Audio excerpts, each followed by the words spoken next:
ಮದುವೆಗೆ ಸಿದ್ಧತೆ ನಡೀತಾ ಇರುತ್ತೆ, ಬ್ಯಾಪ್ಟಿಸಮ್ ಫಂಕ್ಷನ್, ಇದಕ್ಕೆಲ್ಲ ನಾವು ಪ್ರಿಪೇರ್ ಮಾಡ್ಕೊಳ್ತೀವಿ.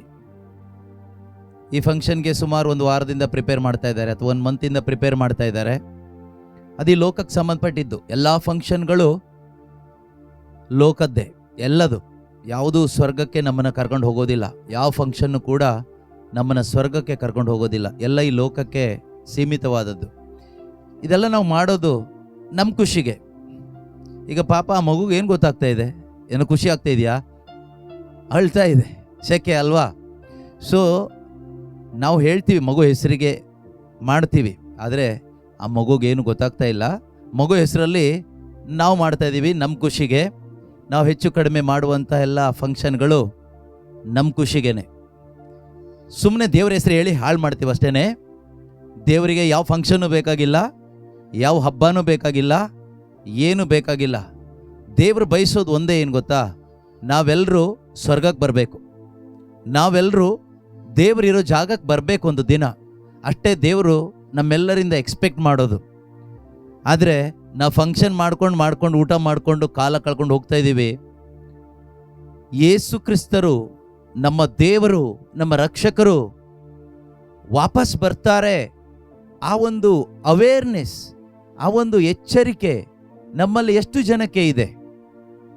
ಎಷ್ಟು ಜನ ಕ್ರೈಸ್ತ ತಂದೆ ತಾಯಂದಿರು ನಮ್ಮ ಮಕ್ಕಳಿಗೆ ಆ ಒಂದು ಎಚ್ಚರಿಕೆಯನ್ನು ಕೊಟ್ಟಿವತ್ತು ನಾವು ಬೆಳೆಸ್ತಾ ಇದ್ದೀವಿ? ನಿಜವಾಗ್ಲೂ ಮಗನೇ, ಮಗಳೇ, ಯೇಸು ಬರ್ತಾರೆ, ನೀನು ಸಿದ್ಧನಾಗಿರಬೇಕು, ಸಿದ್ಧಳಾಗಿರಬೇಕು ಅಂತ ಎಷ್ಟು ಜನ ಪೇರೆಂಟ್ಸ್ ನಿಮ್ಮ ಮಕ್ಕಳನ್ನ ಪ್ರಿಪೇರ್ ಮಾಡ್ತಾ ಇದ್ದೀರಿ? ಬೇರೆ ಎಲ್ಲದಕ್ಕೂ ಪ್ರಿಪೇರ್ ಮಾಡ್ತೀವಿ. ವಿವಾಹಕ್ಕೆ ಪ್ರಿಪೇರ್ ಮಾಡ್ತೀವಿ, ಅಥವಾ ಒಂದು ಸ್ಕೂಲ್ಗೆ ಪ್ರಿಪೇರ್ ಮಾಡ್ತೀವಿ, ಕಾಲೇಜಿಗೆ ಹೋಗ್ಲಿಕ್ಕೆ ಪ್ರಿಪೇರ್ ಮಾಡ್ತೀವಿ, ಬೇರೆ ಬೇರೆ ಫಂಕ್ಷನ್ಗೆ, ಡ್ಯಾನ್ಸ್ಗೆ ಪ್ರಿಪೇರ್ ಮಾಡ್ತೀವಿ, ಬೇರೆ ಬೇರೆ ಕಾರ್ಯಗಳಿಗೆ ನಾವು ಪ್ರಿಪೇರ್ ಮಾಡ್ತೀವಿ. ಅದು ನಿಮಗೆ ಬಿಟ್ಟಿದ್ದು, ಪ್ರಿಪೇರ್ ಮಾಡ್ಕೊಳ್ಳಿ. ಆದರೆ ಕ್ರೈಸ್ತರಾದ ನಿಮಗೊಂದು ಜವಾಬ್ದಾರಿ ಇದೆ.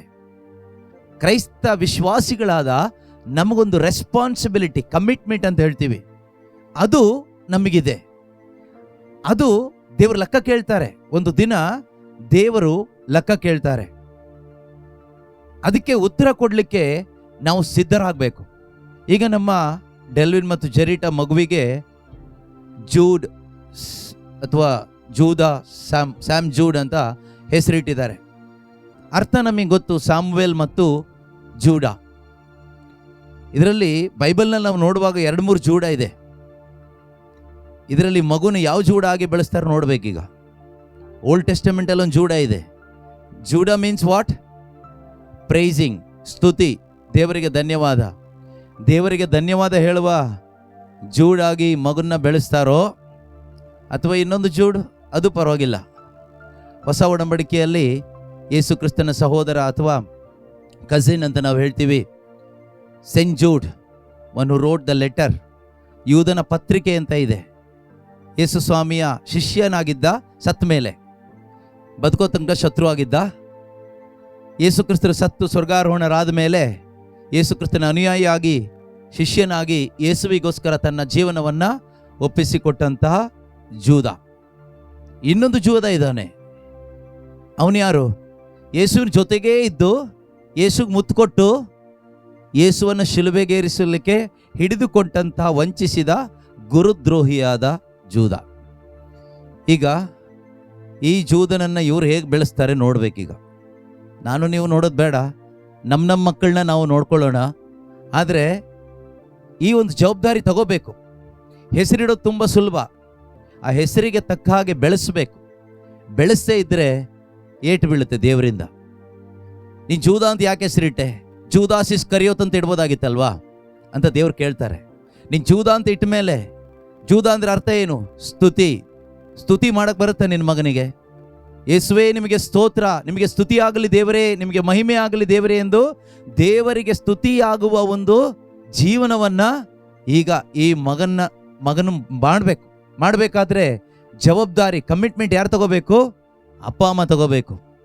ಇಲ್ಲದೇ ಇದ್ದರೆ ಆ ಸ್ತುತಿಗೆ ಅವಮಾನ ಆಗುತ್ತೆ, ಜೂದ ಎಂಬ ಹೆಸರಿಗೆ ಅವಮಾನ ಆಗುತ್ತೆ. ಆ ರೀತಿ ಒಂದು ಅವಮಾನ ಆಗುವ ಹಾಗೆ ಬೆಳೆಸಬಾರದು. ಅದೇ ರೀತಿಯಲ್ಲಿ ಯೇಸುವಿನ ಶಿಷ್ಯನಾದಂತಹ ಅಪಸ್ತೋಲನಾದ ಜೂದ, ಯೇಸು ಕ್ರಿಸ್ತನಿಗೋಸ್ಕರ ತನ್ನ ಪ್ರಾಣವನ್ನೇ ಕೊಟ್ಟ. ಆತನು ಹೀಗೆ ಪ್ರೀಚ್ ಮಾಡ್ತಾ ಇರಬೇಕಾದ್ರೆ ಇತಿಹಾಸ ಹೇಳುತ್ತೆ, ಈ ಸೈಂಟ್ ಜೂಡ್ ಅವರು ದೇವರ ವಾಕ್ಯವನ್ನು ಸಾರ್ತಾ ಇರಬೇಕಾದ್ರೆ ಯಾರೋ ಅನ್ಯರು ರಾಡಿಂದ ಅವ್ರ ತಲೆನ ಒಡೆದು ಕೊಡ್ಲಿಯಿಂದ ಕತ್ತರಿಸಿ ಅವ್ರನ್ನ ಸಾಯಿಸಿದ್ರು ದೇವರ ವಾಕ್ಯ ಸಾರುವಾಗ. ಆ ರೀತಿ ಒಂದು ರಕ್ತ ಸಾಕ್ಷಿಯಾಗಿ ಹೋಗ್ತಾರೆ. ಈಗ ಈ ಮಗನನ್ನು ಯಾವ ರೀತಿ ಸಾಕ್ಷಿಯಾಗಿ ಬೆಳೆಸ್ತಾರೆ ನಾವು ನೋಡಬೇಕು. ಒಂದು ದೊಡ್ಡ ಕಮಿಟ್ಮೆಂಟ್ ಇದೆ. ಈಗ ಸುಮ್ಮನೆ ಹೇಗೋ ಬೆಳೆಸಿ ಪ್ರಯೋಜನ ಇಲ್ಲ. ನನ್ನ ಮಗನ ಡಾಕ್ಟರ್ ಮಾಡಿದೆ, ಇಂಜಿನಿಯರ್ ಮಾಡಿದೆ, ದೇವ್ರು ಕೇಳಲ್ಲ, ಊರವ್ರು ಕೇಳ್ಬೋದು, ನಿನ್ನ ಮಗನ ಏನು ಮಾಡಿದೆ, ಮಗಳನ್ನ ಏನು ಮಾಡಿದೆ ಅಂತ. ದೇವರು ಕೇಳೋದು, ನಾನು ನಿನಗೊಂದು ಮಗನನ್ನು ಕೊಟ್ಟಿದ್ದೆ, ಮಗಳನ್ನು ಕೊಟ್ಟಿದ್ದೆ, ನನ್ನ ಮಗನಾಗಿ ನನ್ನ ಮಗಳಾಗಿ ಬೆಳೆಸಲಿಕ್ಕೆ ಅವಳೆಲ್ಲಿ ಅಂತ ಕೇಳ್ತಾರೆ. ಅವಳೆಲ್ಲಿ ಅಂತ ಕೇಳ್ತಾರೆ. ದೇವರೊಂದು ದಿನ ಲೆಕ್ಕ ಕೇಳ್ತಾರೆ. ಮತ್ತಾಯನ ಶುಭ ಸಂದೇಶದಲ್ಲಿ 25ನೇ ಅಧ್ಯಾಯದಲ್ಲಿ ತಲೆಂತುಗಳ ಸಾಮೆತೆ, ಟ್ಯಾಲೆಂಟ್ಸ್ ಅಲ್ವಾ, ಒಬ್ಬನಿಗೆ 5, ಇನ್ನೊಬ್ಬನಿಗೆ 2, ಇನ್ನೊಬ್ಬನಿಗೆ 1 ತಲೆಂತನ್ನ ಕೊಡ್ತಾರೆ. ಆ ಅರಸ ವಾಪಸ್ ಬಂದಾಗ ಕೇಳ್ತಾನೆ, ಲೆಕ್ಕ ಕೇಳ್ತಾನೆ. 5 ತಲೆಂತು ಪಡ್ಕೊಂಡವನು ಇನ್ನೂ 5 ತಂದು ಕೊಡ್ತಾನೆ. ಬಾ ನೆಚ್ಚಿನ ಸೇವಕ, ಒಳಗೆ ಬಾ ಅಂತ ಕರೀತಾರೆ. 2 ತಲೆಂತು ತೆಗೆದುಕೊಂಡವನು ಇನ್ನೂ 2 ಸಂಪಾದನೆ ಮಾಡ್ತಾನೆ, ಒಳಗೆ ಬಾ ಅಂತಾನೆ. 1 ಪಡ್ಕೊಂಡವನು ಸೋಂಬೇರಿಯಾಗಿ ಆ 1 ಮಾತ್ರ ತಂದು ಕೊಡ್ತಾನೆ. ಆಗ ಆ ಅರಸ ಹೇಳ್ತಾನೆ, ಎಲ್ಲೋ ಮೈಗಳ್ಳನಾದ ದುಷ್ಟ ಸೇವಕ, ಎಲ್ಲೋ ಮೈಗಳ್ಳನಾದ ದುಷ್ಟ ಸೇವಕ, ನಾನು ನಿನಗೆ ಕೊಟ್ಟಿದ್ದನ್ನ ನೀನು ಅಭಿವೃದ್ಧಿ ಮಾಡಿ ನನಗೆ ಕೊಟ್ಟಿಲ್ಲ, ನಿನ್ನ ಸ್ವಾರ್ಥಕ್ಕಾಗಿ ನೀನು ಉಪಯೋಗಿಸಿದೆ. ಅದೇ ರೀತಿಯಲ್ಲಿ ಎಷ್ಟೋ ತಂದೆ ತಾಯಂದಿರಿಗೆ ದೇವರು ತೀರ್ಪಿನ ದಿನ ಹೇಳ್ತಾರೆ, ಎಲ್ಲೋ ಮೈಗಳನಾದ ದುಷ್ಟೇ ಅಂತ ಕರೀತಾರೆ. ಯಾವಾಗ ಗೊತ್ತಾ? ದೇವರು ನಿಮಗೆ ಕೊಟ್ಟ ಮಕ್ಕಳನ್ನ ನೀವು ನಿಮ್ಮ ಇಷ್ಟದ ಪ್ರಕಾರ, ನಿಮ್ಮ ಸ್ವಾರ್ಥಕ್ಕೋಸ್ಕರ ನೀವು ಬೆಳೆಸಿ, ಲೋಕದ ಮಕ್ಕಳನ್ನಾಗಿ ನೀವು ಬೆಳೆಸಿ, ದೇವರ ಅರಿವು ಕೊಡದೇ ಇದ್ದರೆ, ದೇವರ ಜ್ಞಾನ ಕೊಡದೇ ಇದ್ದರೆ, ದೇವರು ಯಾರು ಎಂಬ ಪರಿಚಯ ಮಾಡಿಕೊಡದೇ ಇದ್ದರೆ, ತಂದೆ ತಾಯಂದ್ರೆ ಯೇಸು ಸ್ವಾಮಿ ಒಂದು ದಿನ ತೀರ್ಪು ಕೊಡಲಿಕ್ಕೆ ಬರುವಾಗ ಹೇಳುವ ಮಾತು, ಎಲ್ಲೋ ಮೈಗಳ್ಳನಾದ ದುಷ್ಟ ತಂದೆಯೇ, ಎಲ್ಲೋ ಮೈಗಳ್ಳಿಯಾದ ದುಷ್ಟ ತಾಯಿಯೇ, ನಿನಗೆ ನಾನೊಂದು ಮಗನನ್ನು ಕೊಟ್ಟಿದ್ದೆ, ಮಗಳನ್ನು ಕೊಟ್ಟಿದ್ದೆ, ನರಕಕ್ಕೆ ತಳ್ಳಿಬಿಟ್ಟಿ ಅಲ್ಲ ಅಂತ ಕೇಳ್ತಾರೆ. ನೀವು ಹೇಳ್ಬೋದು, ನಾನು ಡಾಕ್ಟರ್ ಮಾಡಿದೆ, ಇಂಜಿನಿಯರ್ ಮಾಡಿದೆ, ಅದು ಮಾಡಿದೆ, ಇದು ಮಾಡಿದೆ, ಫಾರಿನಲ್ಲಿ ಇದ್ದಾರೆ, ಅದಿದ್ದಾರೆ, ಇದಿದ್ದಾರೆ ಅಂತ. ಪ್ರೀತಿಯ ಸಹೋದರ ಸಹೋದರಿಯರೇ, ದೇವರು ನಮಗೆ ಮಕ್ಕಳನ್ನ ಕೊಡೋದು ಅದಕ್ಕೋಸ್ಕರ ಅಲ್ಲ. ಆದಿಕಾಂಡದಲ್ಲಿ ನಾವು ಓದ್ತೀವಿ, ಅಬ್ರಹಾಮನಿಗೆ ದೇವರು ಹೇಳ್ತಾರೆ, ಆದಿಕಾಂಡ 18ನೇ ಅಧ್ಯಾಯ 19ನೇ ವಾಕ್ಯ ಅನ್ಸುತ್ತೆ, ಜೆನಿಸಿಸ್ ಚಾಪ್ಟರ್ 18. ನೀವು ನ್ಯಾಯ ನೀತಿಯನ್ನು ಪಾಲಿಸುತ್ತಾ, ಅಲ್ಲಿ ದೇವರು ಹೇಳ್ತಾರೆ, ನೀವು ನ್ಯಾಯ ನೀತಿಯನ್ನು ಪಾಲಿಸುತ್ತಾ ಸರ್ವೇಶ್ವರ ಸ್ವಾಮಿಯ ಮಾರ್ಗದಲ್ಲಿ ನಡೆಯಬೇಕು. ಹಾಗೆ ಮಾಡಿದರೆ ವಾಗ್ದಾನ ಮಾಡುವುದನ್ನೆಲ್ಲ ಈಡೇರಿಸುವರು. ಹಾಗೆ ಮಾಡಿದರೆ ವಾಗ್ದಾನ ಮಾಡಿದನ್ನೆಲ್ಲ ಈಡೇರಿಸುವರು ಎಂದು ಬೋಧಿಸಲೆಂದೇ ನಾನು ಅವನನ್ನು ಆರಿಸಿಕೊಂಡಿದ್ದೇನೆ. ದೇವರು ಅಬ್ರಹಾಮನನ್ನು ಯಾಕೆ ಆರಿಸಿಕೊಂಡ್ರು? ಇದೇ ಕಾರಣಕ್ಕೋಸ್ಕರ. I have chosen him that he may charge his children and his household after him to keep the way of the Lord. ದೇವರ ದಾರಿಯಲ್ಲಿ ನೀವು ನಡೆಯಬೇಕು ಎಂದು ನಿನ್ನ ಮಕ್ಕಳಿಗೂ ನಿನ್ನ ಮುಂದಿನ ಸಂತತಿಗೂ ಬೋಧನೆ ಮಾಡಬೇಕೆಂದೇ ನಾನು ಅಬ್ರಹಾಮನನ್ನ ಆರಿಸಿಕೊಂಡಿದ್ದೇನೆ. ಹಾಗಾದ್ರೆ ದೇವರು ನಮ್ಮೊಬ್ಬೊಬ್ಬರನ್ನ ಆರಿಸಿಕೊಂಡಿದ್ದು ಯಾಕೆ? ಕ್ರೈಸ್ತ ತಂದೆ ತಾಯಂದಿರಾಗಿ ನಮ್ಮನ್ನ ದೇವರು ಯಾಕೆ ಆರಿಸ್ಕೊಂಡಿದ್ದಾರೆ ಅಂದರೆ, ದೇವರು ನಮಗೆ ಕೊಟ್ಟ ಮಕ್ಕಳನ್ನ ದೇವರ ದಾರಿಯಲ್ಲಿ ನಡೆಸಲಿಕ್ಕೆ, ಬೇರೆ ಏನೂ ಅಲ್ಲ, ಆ ನೀತಿಯ ದಾರಿಯಲ್ಲಿ ನಡೆಸಲಿಕ್ಕೆ. To lead our children in the way of righteousness. ದೇವರ ನೀತಿಯ ದಾರಿಯಲ್ಲಿ ನಡೆಸಲಿಕ್ಕೆ, ಲೋಕದ ದಾರಿಯಲ್ಲಿ ನಡೆಸಲಿಕ್ಕಲ್ಲ, ಪಾಪದ ದಾರಿಯಲ್ಲಿ ನಡೆಸಲಿಕ್ಕಲ್ಲ, ಕುಡುಕುತನದ ದಾರಿಯಲ್ಲಿ ನಡೆಸಲಿಕ್ಕಲ್ಲ, ವ್ಯಭಿಚಾರದ ದಾರಿಯಲ್ಲಿ ನಡೆಸಲಿಕ್ಕಲ್ಲ. ಆದರೆ ಇವತ್ತು ನಮ್ಮ ಮಕ್ಕಳು ಯಾವ ದಾರಿಯಲ್ಲಿದ್ದಾರೆ? ನಮ್ಮ ಕುಟುಂಬದಲ್ಲಿರುವ ನಮ್ಮ ಮಕ್ಕಳು ಯಾವ ದಾರಿಯಲ್ಲಿದ್ದಾರೆ? ಕ್ರೈಸ್ತ ಕುಟುಂಬದಲ್ಲಿರುವ ಯುವಕ ಯುವತಿಯರು ಯಾವ ದಾರಿಯಲ್ಲಿದ್ದಾರೆ? ಡ್ರಗ್ಸ್ ದಾರಿಯಲ್ಲಿದ್ದಾರೆ ಎಷ್ಟೋ ಜನ, ಸೆಕ್ಸ್ ದಾರಿಯಲ್ಲಿದ್ದಾರೆ ಎಷ್ಟೋ ಜನ, ಎಷ್ಟೋ ಜನ ಅನೈತಿಕವಾದ ಸಂಬಂಧದಲ್ಲಿದ್ದಾರೆ, ಎಷ್ಟೋ ಜನ ರೌಡಿಸಮ್ ಅಲ್ಲಿದ್ದಾರೆ, ಎಷ್ಟೋ ಜನ ಹಣದ ಹಿಂದೆ ಬಿದ್ದಿದ್ದಾರೆ, ಎಷ್ಟೋ ಜನ ಲೋಕದ ಸುಖ ಭೋಗಗಳ ಹಿಂದೆ ಮೈ ಮರೆತು ಹೋಗಿದ್ದಾರೆ. ಎಷ್ಟೋ ಜನ ಅಪ್ಪ ಅಮ್ಮನ ತಿರಸ್ಕಾರ ಮಾಡಿ ಎಲ್ಲೋ ಹೋಗಿ ಅವರಷ್ಟಕ್ಕೆ ಅವರು ಬದುಕ್ತಾ ಇದ್ದಾರೆ.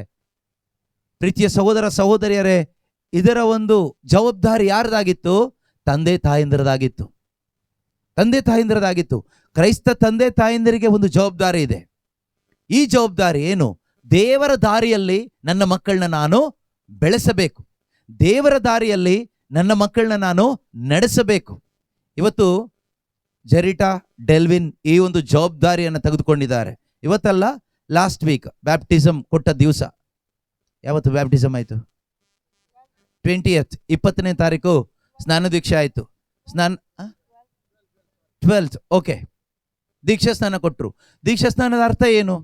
ದೀಕ್ಷಾ ಸ್ನಾನದ ಅರ್ಥ ಇನ್ನು ಈ ಮಗು ನಮ್ಮ ಪಾಲಿಗೆ ಸತ್ತು ಹೋಗಿದೆ ಅರ್ಥ.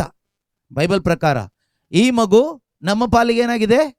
ಸತ್ತು ಹೋಗಿದೆ. ನಮ್ಮ ಪಾಲಿಗೆ ಅಂದ್ರೆ ನಮ್ಮ ಇಷ್ಟದ ಪಾಲಿಗೆ, ಲೋಕದ ಪಾಲಿಗೆ ಈ ಮಗು ಸತ್ತಿದೆ. ಯೇಸುವೆ, ನಿಮ್ಮ ಪಾಲಿಗೆ ಈ ಮಗು ಜೀವಂತವಾಗಿದೆ.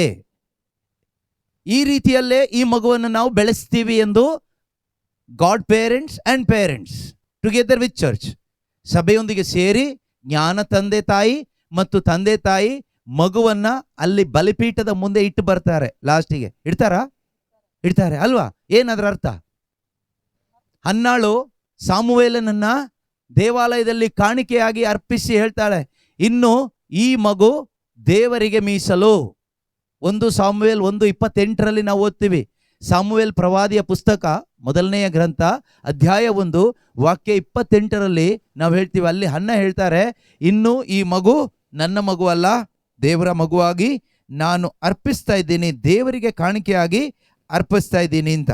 ಇವನನ್ನು ಸರ್ವೇಶ್ವರನಿಗೆ ಸಮರ್ಪಿಸಿ ಬಿಟ್ಟಿದ್ದೇನೆ. ಇವನನ್ನು ಸರ್ವೇಶ್ವರನಿಗೆ ದೇವರಿಗೆ ಸಮರ್ಪಿಸಿ ಬಿಟ್ಟಿದ್ದೇನೆ. ಬದುಕಿರುವ ತನಕ ಇವನು ಅವರಿಗೆ ಪ್ರತಿಷ್ಠನು. ಬದುಕಿರುವ ತನಕ ಇವನು ಅವನಿಗೆ ಪ್ರತಿಷ್ಠಿತನು ಎಂದು ಹೇಳಿ ಬಳಿಕ ಅವರು ಸರ್ವೇಶ್ವರ ಸ್ವಾಮಿಯನ್ನು ಆರಾಧಿಸಿದರು.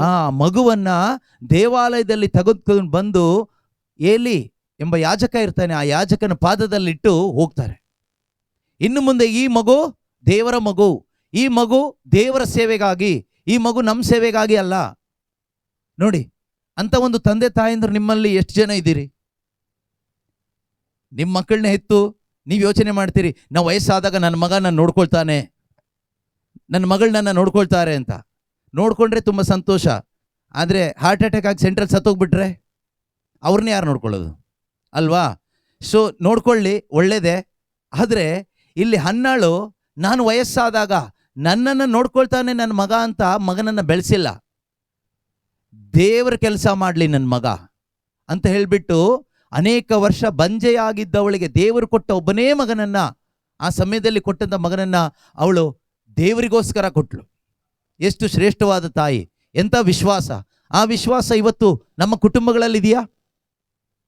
ನಮ್ಮ ಸಭೆಗಳಲ್ಲಿದೆಯಾ? ನಮ್ಮಲ್ಲಿದೆಯಾ? ಪರೀಕ್ಷೆ ಮಾಡೋದು ಬೇಡ, ನನ್ನಲ್ಲಿದೆಯಾ ಅಂತ ಪರೀಕ್ಷೆ ಮಾಡೋಣ. ದೇವರು ನನಗೆ ಕೊಟ್ಟ ಒಬ್ಬ ಮಗನನ್ನ ನಾನು ದೇವರಿಗೆ ಕೊಡಬೇಕು. ಅವನು ದೇವ್ರ ಸೇವೆ ಮಾಡಬೇಕು, ಅವನು ದೇವ್ರನ್ನ ಸ್ತುತಿ ಮಾಡಬೇಕು. ಜೆರಿಟಾ ಮತ್ತು ಡೆಲ್ವಿನ್ ತೀರ್ಮಾನ ಮಾಡಬೇಕೀಗ ಹೃದಯದಲ್ಲಿ, ದೇವರು ನನಗೆ ಕೊಟ್ಟ ಈ ಮಗನನ್ನ ನಾವು ದೇವರಿಗೆ ಕೊಡಬೇಕು. ಯಾವ ರೀತಿ ಹನ್ನಾಳು ಸಾಮುವೇಲನನ್ನ ದೇವರಿಗೆ ಕೊಟ್ಲೋ, ದೇವರ ಸೇವೆ ಮಾಡಲಿಕ್ಕೋಸ್ಕರ ಒಂದು ಕಾಣಿಕೆಯಾಗಿ ಅರ್ಪಿಸಿದ್ಲೋ, ಅದೇ ರೀತಿ ನಮ್ಮ ಈ ಮಗನನ್ನ ನಾವು ದೇವರಿಗೆ ಕೊಡ್ತಾ ಇದ್ದೀವಿ ಅಂತ ಹೇಳಿಬಿಟ್ಟು, ಲೋಕಕ್ಕಲ್ಲ, ಡಾಕ್ಟರ್ ಮಾಡೋದಲ್ಲ, ಇಂಜಿನಿಯರ್ ಮಾಡೋದಲ್ಲ, ದೇವರ ಸೇವೆ ಮಾಡಬೇಕು, ಶುಭ ಸಂದೇಶ ಸಾರಬೇಕು. ಯೇಸು ಯಾರು ಅಂತ ಈ ಜಗತ್ತಿಗೆ ಸಾರಿ ಹೇಳುವ ಒಂದು ಮಗನಾಗಬೇಕು. ಯೇಸು ನಾಮವನ್ನು ಸ್ತುತಿಸುವ, ಕೀರ್ತಿಸುವ ಒಂದು ಮಗ ಅವನಾಗಬೇಕು. ಅದಾದಮೇಲೆ ಫಸ್ಟ್ ಅದಾದಮೇಲೆ ಡಾಕ್ಟ್ರೋ ಇಂಜಿನಿಯರೋ ಇನ್ನೊಂದು ಮತ್ತೊಂದು ಆದರೂ ಪರವಾಗಿಲ್ಲ, ಅದೇನು ಇಂಪಾರ್ಟೆಂಟ್ ಅಲ್ಲ. ಅದರಿಂದ ಏನು ಲಾಭ ಏನಿಲ್ಲ, ಒಂದಿಷ್ಟು ಹಣ ಬರುತ್ತೆ ಬಿಟ್ಟರೆ ಗುಣ ಏನು ಚೇಂಜ್ ಆಗೋದಿಲ್ಲ.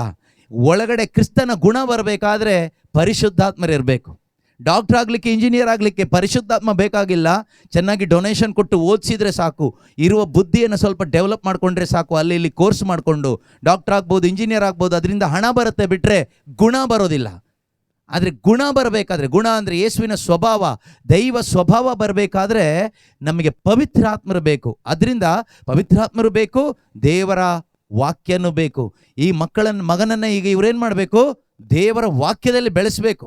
ಅಬ್ರಹಾಮನಿಗೆ ದೇವರು ಹೇಳಿದಾಗೆ, ನಾನು ಅಬ್ರಹಾಮನನ್ನು ಆರಿಸ್ಕೊಂಡಿದ್ದು ಯಾಕೆ? ಅಬ್ರಹಾಮನಿಗೆ ವಿಶ್ವಾಸವನ್ನು ಕೊಟ್ಟು ನಾನು ನೀತಿವಂತ ಎಂದು ಆರಿಸ್ಕೊಂಡೆ ಅಂದರೆ, ನಾನು ಅವನಿಗೆ ಕೊಡುವ ಅವನ ಮಕ್ಕಳನ್ನು, ಮೊಮ್ಮಕ್ಕಳನ್ನು, ಸಂತತಿಯನ್ನು ನೀತಿಯ ದಾರಿಯಲ್ಲಿ ಅವನು ನಡೆಸಬೇಕು.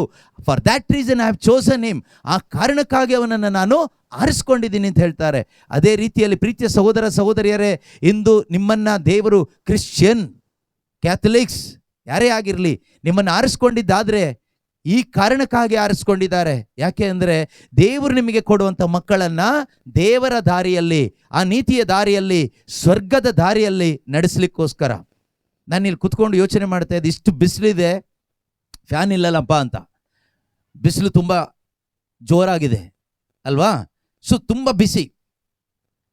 ಹಾಗಾದರೆ ದೇವರ ಒಂದು ಆಲೋಚನೆ ಕೊಟ್ಟರು, ನರಕದ ಬಿಸಿ ಗೊತ್ತಾ ನಿನಗೆ ಅಂತ. ಈ ಬಿಸಿಗೆ ಇಷ್ಟು ಕಷ್ಟಪಡ್ತಾ ಇದ್ದರೆ ನರಕದಲ್ಲಿ ಯಾರು ಕೂಲರ್ ಕೊಡ್ತಾರೆ ನಿನಗೆ? ನರಕದಲ್ಲಿ ಯಾರು ನಿನಗೆ ಎ ಸಿ ಹಾಕ್ಕೊಡ್ತಾರೆ? ನರಕದಲ್ಲಿ ಯಾರು ನಿನಗೆ ಫ್ಯಾನ್ ಕೊಡ್ತಾರೆ? ಕೆಲವರು ಇದ್ದಾರೆ ಅವಿಶ್ವಾಸಿಗಳು, ನರಕ ಎಲ್ಲ ಇಲ್ಲ ಅಂತಾರೆ. ಅವಿಶ್ವಾಸಿಗಳು ಹೇಳ್ತಾರೆ, ಕೆಲವರು ವಿಶ್ವಾಸ ಇಲ್ಲದೆ ಇರೋರು ಹೇಳ್ತಾರೆ ಸ್ವರ್ಗ ನರಕ ಎಲ್ಲ ಇಲ್ಲೇ, heaven and earth is only here, no heaven no earth.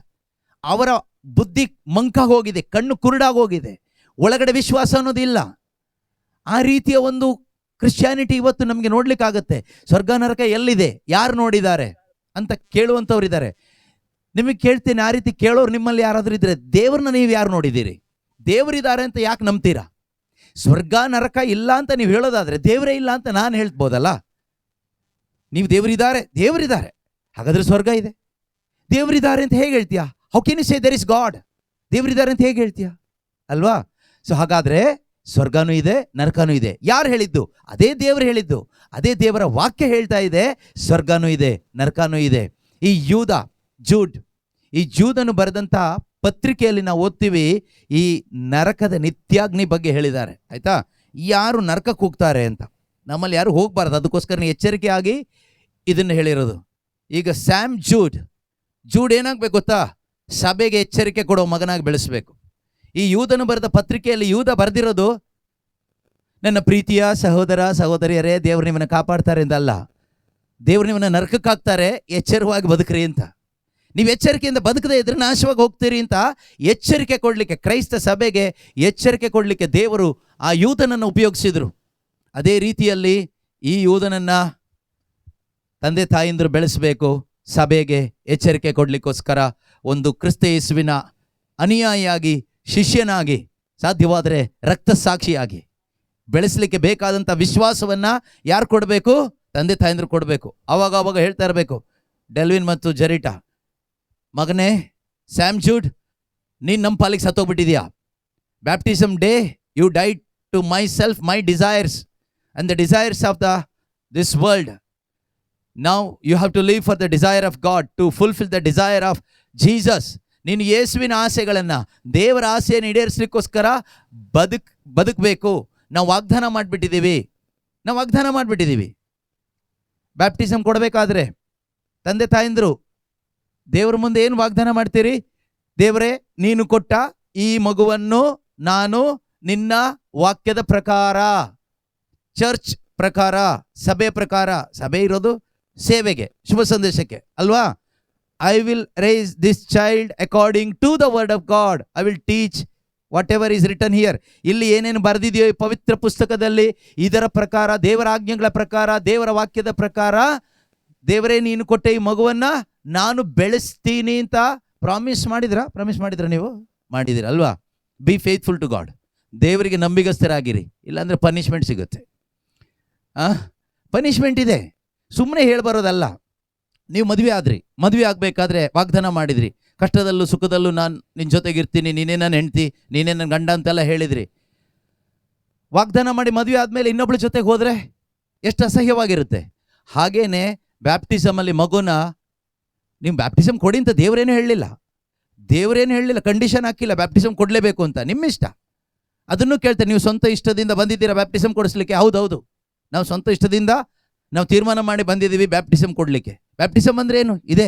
Baptism ಅಂದರೆ ಯೇಸುವಿನೊಂದಿಗೆ ಸತ್ತು ಸಮಾಧಿಯಾಗಿ ಪುನರುತ್ಥಾನರಾಗಿ ಹೊಸ ಜೀವ ಪಡೆದು ನ್ಯೂ ಲೈಫ್, ನ್ಯೂ ಲೈಫ್ ಅಂದರೆ ನ್ಯೂ ಲೈಫ್ ಸಭೆ ಇದೆಯಲ್ವಾ ಕೆಲವೊಂದು, ನ್ಯೂ ಲೈಫ್ ಗ್ರೂಪ್, ಆ ಗ್ರೂಪ್ ಅಲ್ಲ, ಇದು ಪವಿತ್ರಾತ್ಮ. ನ್ಯೂ ಲೈಫ್ ಅಂದರೆ ಹೋಲಿ ಸ್ಪಿರಿಟನ್ನು ಪಡ್ಕೊಂಡು ಹೋಲಿಯಾಗಿ ದೇವರಿಗಾಗಿ ಬದುಕೋದು, ಯೇಸುಗಾಗಿ ಬದುಕೋದು, ಬೇರೆ ಏನೂ ಇಲ್ಲ. ಅದೇ ಕ್ರೈಸ್ತ ಜೀವನ. ಆ ರೀತಿ ಒಂದು ಜೀವನವನ್ನು ಜೀವಿಸಲಿಕ್ಕೆ ಕೊಟ್ಟುಬಿಟ್ಟಿದ್ದೀನಿ ಮಗನೇ ನಿನ್ನನ್ನು ದೇವರಿಗೆ. ಆದ್ದರಿಂದ ನಾವು ಬರೀ ಸಾಕು ತಂದೆ ತಾಯಂದರು ಮಾತ್ರ, only custodians. We are only custodians, care takers. Your real daddy is god. God is your real daddy. We are only care takers. ಯಾಕಂದರೆ ಮಕ್ಕಳಿಗೆ ಕೇರ್ ಟೇಕರ್ಸ್ ಯಾರಾದರೂ ಬೇಕು ಅಲ್ವಾ? ಆಸ್ಪತ್ರೆಗೆ ನಾವು ಪೇಷಂಟಾಗಿ ಅಡ್ಮಿಟ್ ಆದಾಗ ನಮಗೆ ಕೇರ್ ಟೇಕರ್ಸ್ ಯಾರಾದರೂ ಬೇಕು. ಅಲ್ಲಿ ನರ್ಸ್ಗಳು, ಡಾಕ್ಟರ್ಸ್ಗಳು ಅವರೆಲ್ಲ ಏನು ಮಾಡ್ತಾರೆ? They will take care of us. ಅದೇ ರೀತಿಯಲ್ಲಿ ದೇವರು ಈ ಮಗುವನ್ನು ಈ ಭೂಮಿಗೆ ಕರ್ಕೊಂಡು ಬರಬೇಕು ಅಂತ ಯೋಜನೆ ಮಾಡಿ ದೇವರು ತಂದೆ ತಾಯಿ ಮುಖಾಂತರ ಈ ಮಗುವನ್ನು ಕರ್ಕೊಂಡು ಬಂದಿದ್ದಾರೆ. ಅಪ್ಪ ಅಮ್ಮನ ರೆಸ್ಪಾನ್ಸಿಬಿಲಿಟಿ ಏನು? They should take care of them. ಆ ಮಕ್ಕಳನ್ನ ಬೆಳೆಸಬೇಕು. ಅವರಿಗೆ ಶರೀರಕ್ಕೆ ಬೇಕಾದ ಅವಶ್ಯಕತೆ ಕೊಡಬೇಕು, ಆತ್ಮಕ್ಕೆ ಬೇಕಾದ ಅವಶ್ಯಕತೆಯನ್ನು ಕೊಡಲೇಬೇಕು. ಹೀಗೆ ಆ ಮಗನನ್ನ ದೇವರ ಮಗನಾಗಿ ದೇವರ ಮಗಳಾಗಿ ಬೆಳೆಸಬೇಕು. ಬೆಳೆಸದೇ ಇದ್ದರೆ ಆ ಮಕ್ಕಳೇ ನಿಮಗೆ ಶಾಪವಾಗ್ತಾರೆ. ನಿಮಗೆ ದೇವರು ಕೊಟ್ಟ ಮಕ್ಕಳನ್ನು ನೀವು ದೇವರ ಮಕ್ಕಳಾಗಿ ವಿಶ್ವಾಸದಲ್ಲಿ ಬೆಳೆಸದೇ ಇದ್ದರೆ ಆ ಮಕ್ಕಳು ತಿರುಗಿ ನಿಂತ್ಕೊಳ್ತಾರೆ. ಒಂದು ದಿನ ನೀನು ಯಾವನು ಅಂತ ಕೇಳ್ತಾರೆ, ನೀನು ಯಾವಳು ಅಂತ ಕೇಳ್ತಾರೆ, ನಿಮಗೆ ಯಾವ ಮರ್ಯಾದೆ ಕೊಡೋದಿಲ್ಲ, ನಿಮ್ಮನ್ನು ತಳ್ತಾರೆ. ವಯಸ್ಸಾದಾಗ ಅನಾಥಾಶ್ರಮಕ್ಕೆ ತಗೊಂಡೋಗಿ ಸೇರಿಸ್ತಾರೆ. ಆಮೇಲೆ ಎದೆ ಬಡ್ಕೊಂಡು ಪ್ರಯೋಜನ ಇಲ್ಲ. ಯಾಕೆ ಗೊತ್ತಾ? ಚೆನ್ನಾಗಿದ್ದಾಗ ನಿಮ್ಮ ಮಕ್ಕಳಿಗೆ ನೀವೇನು ಕೊಡಬೇಕಾಗಿತ್ತು? ದೈವ ಭಯ ಕೊಡಬೇಕಾಗಿತ್ತು, ವಿಶ್ವಾಸ ಕೊಡಬೇಕಾಗಿತ್ತು, ದೇವರಿಗೆ ಸ್ತುತಿ ಮಾಡಿ ಅಂತ ಹೇಳ್ಕೊಡ್ಬೇಕಾಗಿತ್ತು. ಆದರೆ ಇವತ್ತು ದುಡ್ಡು ಮಾಡಿ ಓದು ಓದು ಓದು ಓದು, ದುಡಿ ದುಡಿ ದುಡಿ, ಜಾಬ್ ಮಾಡು, ಇಂಡಿಯಾದಲ್ಲಿ ಮಾಡಬೇಡ, ಫಾರಿನಲ್ಲಿ ಮಾಡು, ಹೆಚ್ಚು ದುಡ್ಡು ಮಾಡು, ಅವ್ರ ಥರ ಮನೆ ಕಟ್ಟು, ಇವ್ರ ಥರ ಕಾರ್ ಮಾಡು, ಅವ್ರ ಥರ ಗ್ರ್ಯಾಂಡಾಗಿ ಬದುಕು, ಇದನ್ನು ಹೇಳ್ಕೊಟ್ಟು ಅವ್ರನ್ನ ನರಕಕ್ಕೆ ತಳ್ತಾ ಇದ್ದೀವಿ. ನರಕಕ್ಕಿರುವ ದಾರಿ ಅದೇನೆ. ಬೈಬಲ್ ಹೇಳುತ್ತೆ, ಹಣದ ಮೇಲಿನ ವ್ಯಾಮೋಹ ಎಲ್ಲ ಕೇಡಿಗೂ ಮೂಲ. ನೀವು ದುಡ್ಡಿನಿಂದ ಹೋಗಿ ಪಿಶಾಚಿ ನಿಮ್ಮಿಂದ ಬರ್ತಾನೆ.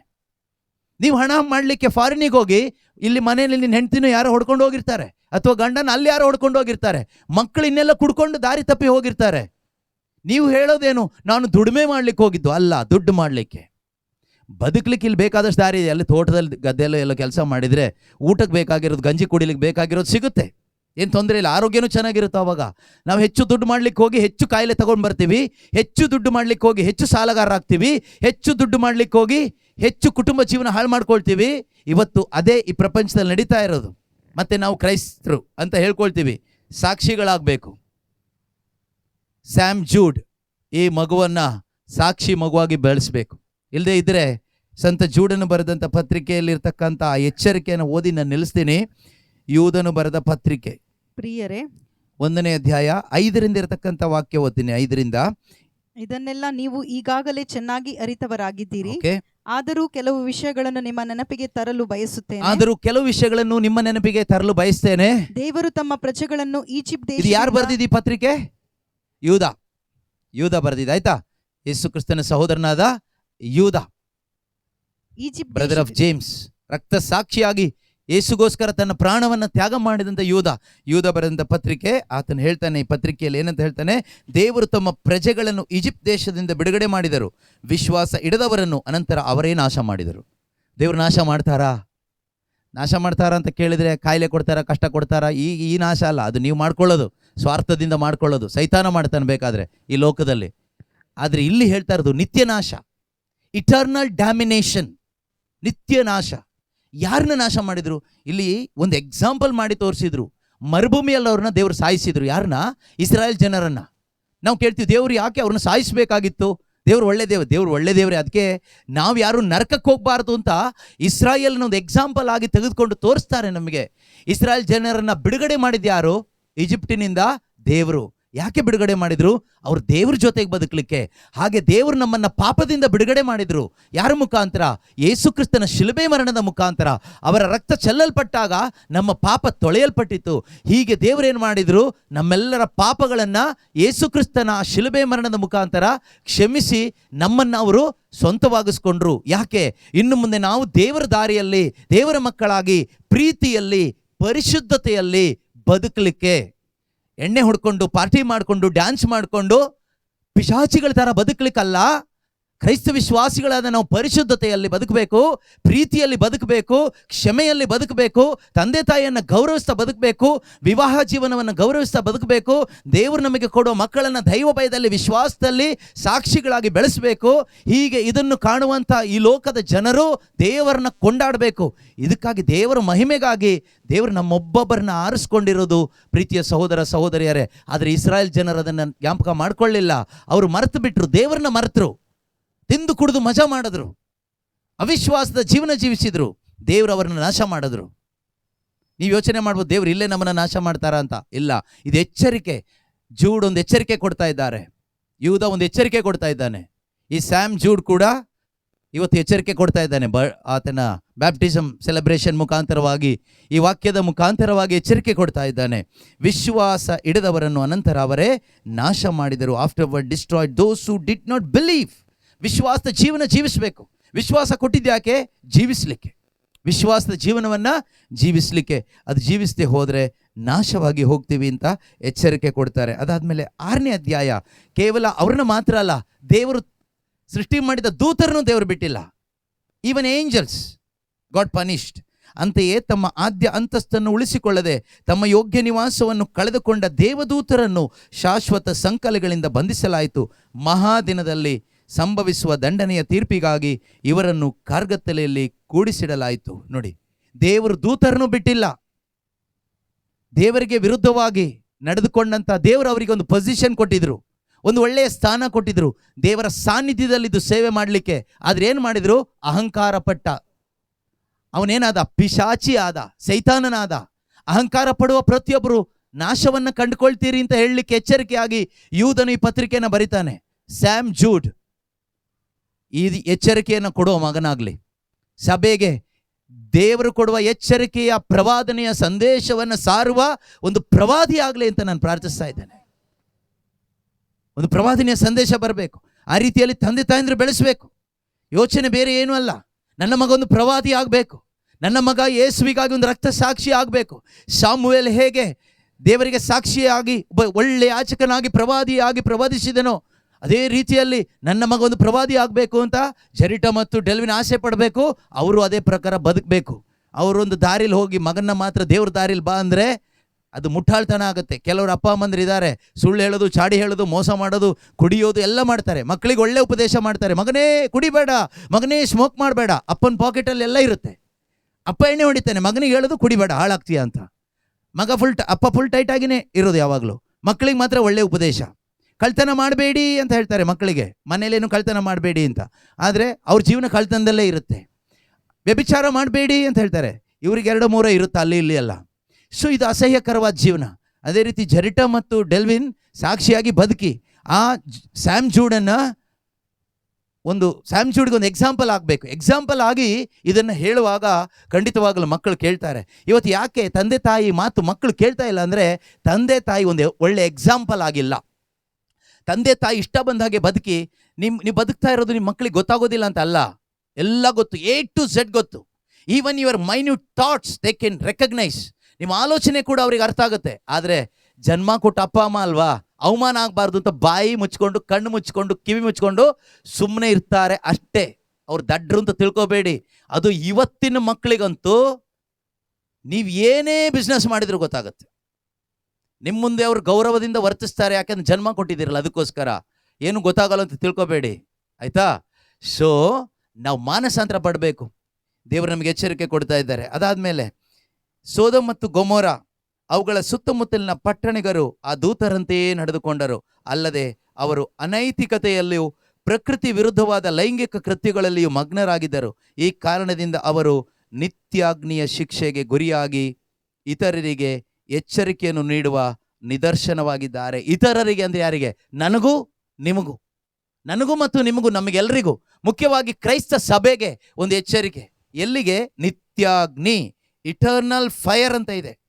ಪನಿಷ್ಮೆಂಟ್ ಆಫ್ ಇಟರ್ನಲ್ ಫೈರ್, ನಿತ್ಯಾಗ್ನಿ, ನರಕದ ನಿತ್ಯ ಅಗ್ನಿಯ ಒಂದು ಶಿಕ್ಷೆ ಇದೆ. ಪ್ರೀತಿಯ ಸಹೋದರ ಸಹೋದರಿಯರೇ, ದೇವಜನರೇ, ಸುಮ್ಮನೆ ನೀವು ಕ್ರೈಸ್ತ ಜೀವನ ಏನೋ ಒಂದು ಆಡಂಬರದ ಜೀವನ ಅಲ್ಲ, ಸಂಪ್ರದಾಯದ ಜೀವನ ಅಲ್ಲ, ಸಂಡೇ ಚರ್ಚಿಗೆ ಹೋಗಿ ಬರೋ ಜೀವನ ಅಲ್ಲ, ಬೈಬಲ್ ಹಿಡ್ಕೊಂಡು ಓದ್ತಾ ಕೂತ್ಕೊಳ್ಳೋ ಜೀವನನೂ ಅಲ್ಲ.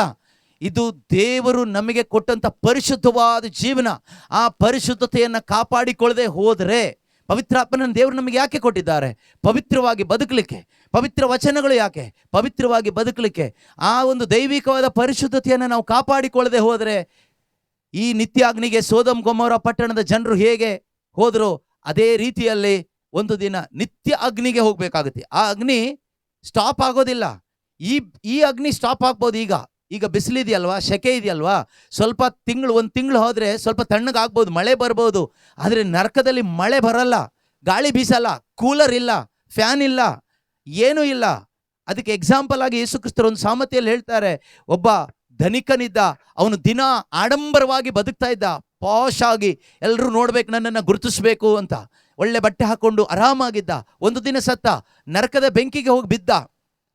ಅಲ್ಲಿಂದ ಅವನು ಕೇಳ್ತಾನೆ, ರಿಕ್ವೆಸ್ಟ್ ಮಾಡ್ತಾನೆ, ಅಬ್ರಹಾಮನೇ, ಒಂದು ಹನಿ ನೀರು ಕೊಡು ನನಗೆ, 1 ಡ್ರಾಪ್ ಆಫ್ ವಾಟರ್. ಇಮ್ಯಾಜಿನ್ ಮಾಡಿ ನೋಡಿ, 1 ಡ್ರಾಪ್ ಆಫ್ ವಾಟರ್ ಅವನು ಕೇಳ್ತಾ ಇದ್ದಾನೆ ಅಂದರೆ ಅವನ ಸಫರಿಂಗ್ ಎಷ್ಟಿರ್ಬೋದು, ಆ ಬೆಂಕಿ ಎಷ್ಟು ಇರ್ಬೋದು. ಪ್ರೀತಿಯ ಸಹೋದರ ಸಹೋದರಿಯರೇ, ಅಂತ ಒಂದು ನರಕದ ನಿತ್ಯಾಗ್ನಿ ಅನ್ನೋದಿದೆ. ಅದು ದೇವರು ಸೈತಾನನಿಗೂ ಅವನ ದೂತರಿಗೂ ಮಾಡಿಟ್ಟಿರೋದು. ಮಾತ್ರವಲ್ಲ, ಅವಿಶ್ವಾಸಿಗಳಿಗೂ ಅಲ್ಲಿಗೆ ಹೋಗ್ಬೇಕಾಗತ್ತೆ. ಮಾತ್ರವಲ್ಲ, ಈ ಸೋದಮ್ ಗೊಮೋರ ಪಟ್ಟಣದ ಜನರ ಹಾಗೆ ಅನೈತಿಕ ಜೀವನ ಜೀವಿಸುವವರು, ಕ್ರೈಸ್ತರಾಗಿದ್ದು ಅನೈತಿಕ ಸಂಬಂಧ, ಕ್ರಿಶ್ಚಿಯನ್ ಇಲ್ಲಿಗಲ್ ರಿಲೇಶನ್ಶಿಪ್. ಒಬ್ಬ ಗಂಡ ಒಂದು ಹೆಂಡತಿ, ಒಂದು ಗಂಡನಿಗೆ ಒಂದೇ ಹೆಂಡತಿ, ಒಂದು ಹೆಂಡತಿಗೆ ಒಬ್ಬನೇ ಗಂಡ, ಇನ್ನೊಬ್ಬನ ಜೊತೆಗೆ ನೀನು ಬದುಕೋದಾದ್ರೆ ನರಕ ಕಟ್ಟಿಟ್ಬುತ್ತಿ.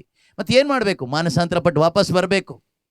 ಇವತ್ತೆಷ್ಟೋ ಜನರನ್ನು ಕೇಳಿಸ್ಕೊಂಡಿದ್ದೀವಿ ನಾವು, ನನ್ನ ಗಂಡ ಇನ್ನೊಬ್ಬರ ಜೊತೆಗಿದ್ದಾನೆ, ನನ್ನ ಹೆಂಡತಿ ಇನ್ನೊಬ್ಬರ ಜೊತೆಗಿದ್ದಾನೆ. ಕ್ರೈಸ್ತ ಕುಟುಂಬದಲ್ಲಿ ಹೇಳ್ತಾ ಇರೋದು. ದುಡ್ಡು ಮಾಡೋಕೆ ಹೋಗಿದ್ದಾರೆ ಫಾರಿನ್ನಿಗೆ. ಎಲ್ಲ ಥರದ ಅಶುದ್ಧತೆಯ ಜೀವನವನ್ನು ಜೀವಿಸಿ ಕುಟುಂಬ ಜೀವನವನ್ನು ಹಾಳು ಮಾಡಿ ಒಂದು ಕೆಟ್ಟ ಎಕ್ಸಾಂಪಲ್ ಆಗಿ ಹೀಗೆ ಜೀವಿಸಿದರೆ ಒಂದು ದಿನ ಸತ್ತಾಗ ಆ ನರಕದ ನಿತ್ಯಾಗ್ನಿಗೆ ಆತ್ಮ ಹೋಗುತ್ತೆ. ಏನು ಮಾಡಬೇಕೀಗ? ಅಂಥವ್ರನ್ನ ಎಚ್ಚರಿಸಬೇಕು. ಯಾರು ಎಚ್ಚರಿಸಬೇಕು? ನಾವೊಬ್ಬೊಬ್ಬರು ಕೂಡ ಎಚ್ಚರಿಸಬೇಕು. ಯಾಕೆ ಅಂದರೆ ದೇವರು ಯಾರು ನಾಶ ಆಗಿ ಹೋಗೋದನ್ನು ಬಯಸೋದಿಲ್ಲ. ಯೋವಾನ ಶುಭ ಸಂದೇಶ 3ನೇ ಅಧ್ಯಾಯ 16ನೇ ವಚನ ಹೇಳುತ್ತೆ, ದೇವರು ಲೋಕವನ್ನು ಎಷ್ಟಾಗಿ ಪ್ರೀತಿ ಮಾಡಿದ್ರು ಅಂದರೆ ತಮ್ಮ ಒಬ್ಬನೇ ಮಗನನ್ನು ನಮಗಾಗಿ ಧಾರೆ ಎರೆದ್ರು.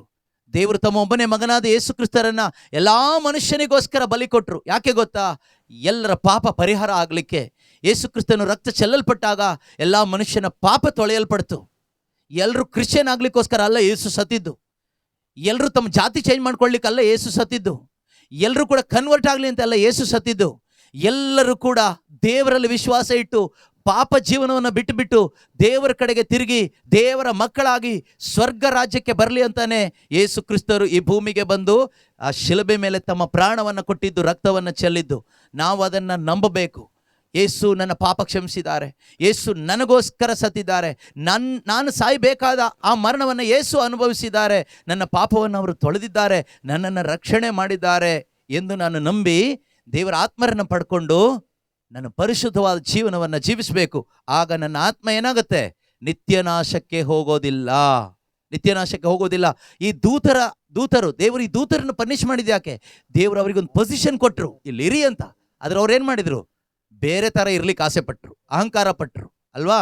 ಇವತ್ತು ಕೂಡ ಕ್ರೈಸ್ತರಾದ ನಮಗೆ ದೇವರು ಏನು ಹೇಳ್ತಾ ಇದ್ದಾರೆ ಗೊತ್ತಾ? ನನ್ನ ಜೊತೆಗಿರಿ, ಬಿ ವಿತ್ ಮೀ, ನನ್ನ ಜೊತೆಗಿರಿ. ದೇವರು ನಮ್ಮನ್ನು ಸೃಷ್ಟಿ ಮಾಡಿದ್ದು ಅವ್ರ ಜೊತೆಯಲ್ಲಿ ಇರಲಿಕ್ಕೆ, ಅವರ ಅನ್ಯೋನ್ಯತೆಯಲ್ಲಿ ಇರಲಿಕ್ಕೆ, ಅವರ ಪ್ರೀತಿಯನ್ನು ತುಂಬಿಸ್ಕೊಂಡು ಬದುಕಲಿಕ್ಕೆ, ಬೇರೆ ಯಾವುದಕ್ಕೂ ಅಲ್ಲ. ದೇವರು ನಮ್ಮನ್ನು ಸೃಷ್ಟಿ ಮಾಡಿದ್ದು ಯಾಕೆ ಗೊತ್ತಾ? ಅವರ ಪ್ರೀತಿಯಿಂದ ನಾವು ತುಂಬಲ್ಪಟ್ಟವರಾಗಿ ಈ ಭೂಮಿಯಲ್ಲಿ ಬದುಕಬೇಕು, ಬೇರೆ ಏನೂ ಇಲ್ಲ. ಆ ಪ್ರೀತಿ ಕೊಡಲಿಕ್ಕೆ ಯೇಸು ಬಂದಿದ್ದು. ಯೇಸು ಬಂದಿದ್ದು ಯಾಕೆ ಗೊತ್ತಾ? ನಮ್ಮಲ್ಲಿ ಅದಿರಲಿಲ್ಲ. ಆ ಪ್ರೀತಿಯನ್ನು ನಮ್ಮಲ್ಲಿ ತುಂಬಿಸ್ಲಿಕ್ಕೆ ಯೇಸು ಬಂದರು. ಯಾರೆಲ್ಲ ವಿಶ್ವಾಸ ಇಟ್ಟರು ಅವರಿಗೆಲ್ಲ ಆ ಪ್ರೀತಿ ಸಿಗುವ ಹಾಗೆ ಮಾಡಿದರು. ಈಗ ನಾವೇನು ಮಾಡಬೇಕು ಕೇಳಿದರೆ, ಕ್ರೈಸ್ತರಾದ ನಮ್ಮ ಜೀವನ ಏನು ಗೊತ್ತಾ? ಪ್ರಾರ್ಥನೆ ಮಾಡೋದಲ್ಲ ಜೀವನ, ಚರ್ಚಿಗೆ ಹೋಗೋದು ಅಲ್ಲ, ಪ್ರೀತಿಸಬೇಕು. We are to love. ಯಾರನ್ನ ಪ್ರೀತಿಸಬೇಕು? ಶತ್ರುಗಳನ್ನು ಪ್ರೀತಿಸಬೇಕು, ಎಲ್ಲರನ್ನು ಪ್ರೀತಿಸಬೇಕು. ಯಾರೆಲ್ಲ ನಮಗೆ ಕೇಡು ಮಾಡಿದರೆ ಅವ್ರನ್ನ ಪ್ರೀತಿಸಬೇಕು. ಪ್ರೀತಿಸದವನು ಕ್ರಿಶ್ಚಿಯನ್ನೇ ಅಲ್ಲ, ಕ್ಷಮಿಸದವನು ಕ್ರಿಶ್ಚಿಯನ್ ಅಲ್ಲ. ನೀನು 1,000 ಬಲಿಪೂಜೆಗೆ ಹೋಗಿದ್ರು ಪ್ರಯೋಜನ ಇಲ್ಲ. ನಿನ್ನ ಹೃದಯದಲ್ಲಿ ದ್ವೇಷ ಇಟ್ಕೊಂಡು, ಹಗೆತನ ಇಟ್ಕೊಂಡು ನೀನು ಬಲಿಪೂಜೆಗೆ ಹೋಗಿ ಪರಮಪ್ರಸಾದ ಸ್ವೀಕರಿಸುವಾಗ ಜೂದಾಸ್ ಆಗ್ತೀಯ, ಇಸ್ಕರಿಯೋತಿನ ಜೂದನಾಗ್ತೀಯ. ಅದೇ ನೀನು ಕ್ಷಮಿಸಿ ಪ್ರೀತಿಸಿ ನೀನು ಬಲಿಪೂಜೆಗೆ ಹೋಗಿ ಯೇಸು ಸ್ವಾಮಿಯ ಶರೀರ ರಕ್ತವನ್ನು ಸ್ವೀಕರಿಸುವಾಗ ಯೇಸುವಿನ ಶಿಷ್ಯನಾದ ರಕ್ತಸಾಕ್ಷಿ ಆದ ಯೂದನಾಗ್ತೀಯ, ದೇವರನ್ನು ಸ್ತುತಿಸುವ ಯೂದನಾಗ್ತೀಯ.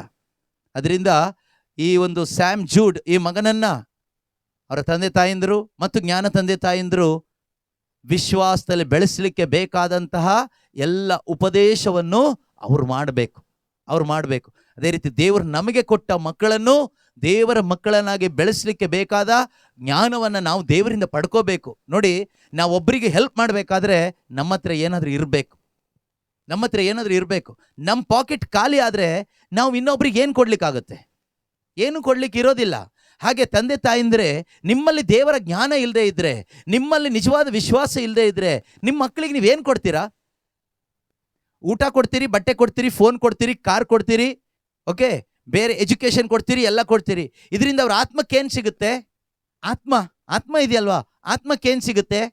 ಆತ್ಮಕ್ಕೇನು ಸಿಗೋದಿಲ್ವಲ್ಲ. ಆತ್ಮಕ್ಕೆ ಬೇಕಾಗಿದ್ದು ಕೊಡಬೇಕು. ಆತ್ಮದೊಳಗಡೆ ಹೋಗೋದು ದೇವರ ವಾಕ್ಯ, ಆತ್ಮದೊಳಗಡೆ ಕೆಲಸ ಮಾಡೋದು ದೇವರ ವಾಕ್ಯ, ವಿಶ್ವಾಸ. ಇದನ್ನು ನಮ್ಮ ಮಕ್ಕಳಿಗೆ ನಾವು ಕೊಡುವಂಥ ತಂದೆ ತಾಯಂದಿರಾಗಬೇಕು. ಆದ್ದರಿಂದ ಮತ್ತೊಮ್ಮೆ ನಿಮಗೆಲ್ಲರಿಗೂ ಥ್ಯಾಂಕ್ ಯು ಸೋ ಮಚ್. ಇಲ್ಲಿ ತಾಳ್ಮೆಯಿಂದ ಕುಳಿತುಕೊಂಡು ದೇವರ ವಾಕ್ಯಕ್ಕೆ ನಿಮ್ಮ ಹೃದಯವನ್ನು, ನಿಮ್ಮ ಮನಸ್ಸನ್ನು, ನಿಮ್ಮ ಸಮಯವನ್ನು ನೀವು ಕೊಟ್ಟಿದ್ದೀರಿ. ಖಂಡಿತವಾಗಲೂ ಇದು ನಿಮಗೆ ಒಂದು ದೊಡ್ಡ ಬ್ಲೆಸ್ಸಿಂಗ್ ಆಗಿದೆ. ಈ ಒಂದು ಕಾರ್ಯ ನಿಮ್ಮ ಮನೆಗಳಲ್ಲೂ ಏನಾದರೂ ಫಂಕ್ಷನ್ ಮಾಡುವಾಗ ಈ ರೀತಿ ಬ್ಯಾಪ್ಟಿಸಮೋ, ವೆಡ್ಡಿಂಗ್ ಆ್ಯನಿವರ್ಸರಿನೋ, ಡೆತ್ ಆ್ಯನಿವರ್ಸರಿನೋ ಬೇಕಾದಷ್ಟು ಮಾಡ್ತೀವಿ. ಹೊಟ್ಟೆಗೆ ಬೇಕಾಗಿದ್ದೆಲ್ಲ ಕೊಡ್ತೀರಾ, ಆತ್ಮಕ್ಕೆ ಬೇಕಾಗಿರೋದನ್ನು ಕೊಡಿ. ಹೇಗೂ ಖರ್ಚು ಮಾಡ್ತೀರಾ, ಹೇಗೂ ಕೊಡ್ತೀರಾ, ಹೇಗೂ ಇನ್ವಿಟೇಷನ್ ಕೊಡ್ತೀರಾ. ಇದನ್ನೆಲ್ಲ ನೋಡಿ ಸ್ವಲ್ಪ ಕಲ್ತ್ಕೊಳ್ಳಿ. ಯಾಕೆಂದರೆ ಯೇಸು ಸ್ವಾಮಿ ಬರುವ ಸಮಯ ಆಯಿತು. Jesus will come soon. We need to be prepared. ನಾವು ಸಿದ್ಧರಾಗಬೇಕು. ಸಿದ್ಧತೆ ಇಲ್ಲದೆ ಹೋಗ್ಲಿಕ್ಕೆ ಆಗೋದಿಲ್ಲ. ಮದುವೆ ಮಾಡಬೇಕಾದ್ರೂ ಸಿದ್ಧತೆ ಮಾಡ್ಕೋಬೇಕು. ಸುಮ್ಮನೆ ನನಗೆ ಮನಸ್ಸಿದೆ ಅಂತ ಹೋಗಿ ಮದುವೆ ಆಗೋಕ್ಕಾಗಲ್ಲ. We need to prepare. ಮನೆ ಕಟ್ಟಬೇಕಂದ್ರೂ ಸಿದ್ಧತೆ ಬೇಕು. ನನಗೆ ಮನಸ್ಸಿದೆ ಅಂತ ಕಟ್ಟಲಿಕ್ಕೆ ದುಡ್ಡು ಬೇಕಲ್ಲ, ಬೇರೆ ಎಲ್ಲ ಸಿದ್ಧತೆ ಮಾಡ್ಕೋಬೇಕಲ್ಲ. ಹಾಗೆ ನನಗೆ ಸ್ವರ್ಗಕ್ಕೆ ಹೋಗ್ಲಿಕ್ಕೆ ಆಸೆ ಇದೆ ಅಂದರೆ ಸ್ವರ್ಗಕ್ಕೆ ಹೋಗಲ್ಲ. Just because you have the desire to go to heaven, you won't go to haven.